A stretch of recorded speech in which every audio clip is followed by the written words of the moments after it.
My last video focused on how to roast coffee at home. This video is going to be about why.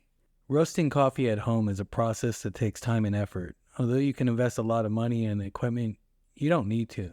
In fact, if you already buy your coffee in whole bean form, you probably have everything you need to get started. And when you brew your first cup of coffee with beans you roasted yourself, you may not ever want to buy coffee from anyone else again. So let's get into this. As a person who loves a good cup of coffee, it never occurred to me that I could even roast coffee at home. I certainly didn't think that was something I'd even want to do. But then I saw Yeron's TED Talk about coffee, and by the end of the video, my whole opinion about coffee had changed. When he described coffee you get at the store as old, stale, and dead, it made me think I was missing out on something special. Now at that point, I decided to do a search for local roasters and find fresh coffee. After all, the beans are supposed to be good for about a week before they go stale.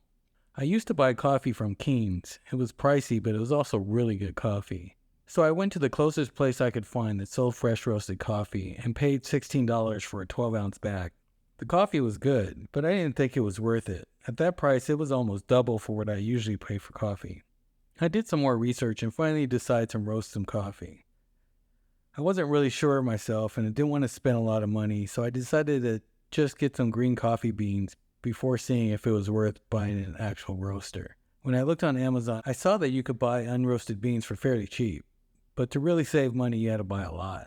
And I wasn't really interested in getting a 10-pound bag of something that I still wasn't totally convinced about. Single pound bags were going for about $15. Not much saving there, no matter how good the beans were. I found a 2-pound bag of Costa Rica single origin for $20. Not bad, and it was going to take a while to arrive. ETA was up to 2 weeks, but I got them a week later. I made my first batch that night and started out with a light roast. Got through the first crack, which sounded like popcorn, and took them off the heat once they turned light brown. I let them cool and woke up early the next morning, put them in the grinder, and then filled my French press, waited, and then poured a little in a cup to see the results.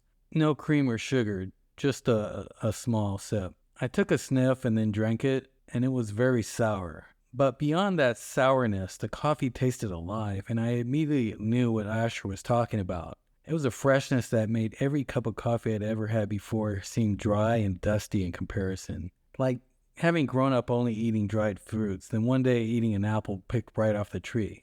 Maybe an apple that wasn't quite ripe enough yet, but the difference was there. Now, before you get your hopes up, the difference in the coffee was subtle, but I could definitely taste it. I've made a few more attempts since then, and the next batch I went a bit darker and got the coffee to a deep brown, kind of like walnut, just as the second crack started. This batch I made a little bit more, enough to make 2 pots in the press. Again, let them cool overnight, then filled the press. This batch came out incredibly smooth and mild, not quite as alive as the first time, but definitely fresher than you normally get. I used the rest of the batch the following day, and I could already taste the freshness going away. The batch after that, I went even darker, going past the second crack, and the beans came out a really dark brown. The coffee it made came out bold and rich and fresh, and at this point I knew roasting at home was the thing to do.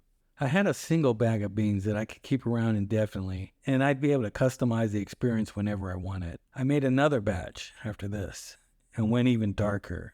There was a third crack, and by the end, the beans were really dark and greasy, like the dark roast I get at the store. The coffee from this batch was even bolder, almost too strong. Getting it this dark would mean adjusting the brew.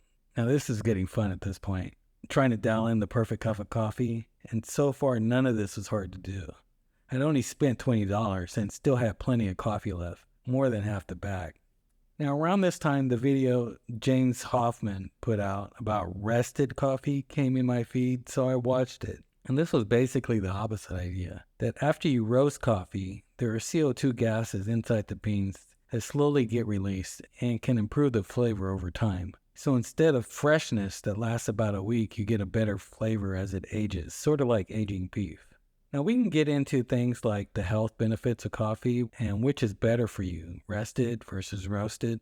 But I have a feeling that both have advantages and as well as disadvantages, just as they both do as far as flavor is concerned. But until you start roasting at home, you won't have the choice. You're stuck with what you can get.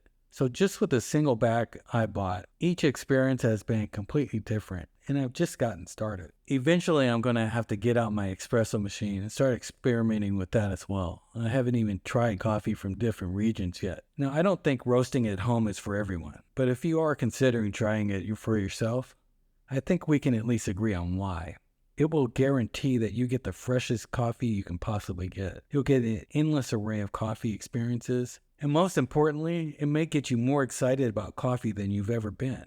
If you've tried roasting at home and you have any tips, please put them in the comments. And if you like this video and you want to see more, please click the like button and hit subscribe.